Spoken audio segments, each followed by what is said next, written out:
Xullas, bundan taxminan 10-12 yil oldin hamma yigitlar qatori meni ham hayotimga muhabbat birinchi marta qadam bosib kelgan vaqtlar, o'zimcha shoir, yozuvchi bo'lib ketgan bir vaqtlarim esimga tushib ketdi. Hozir bu gaplarimni o'tar yoshdagi deymiz, переходный возраст.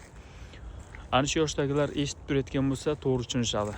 Xullas, o'sha vaqtda bir she'r yozgan edim. Shuni sizlarga aytib bermoqchiman. Esimga tushib ketdi-da. Ko'ndim dunyo yolg'onlariga, armonlarga ko'na olmadim. Sevdim sizdek bir go'zal qizni, lek sevishim ayta olmadim. Aytay desam yurak qo'ymaydi.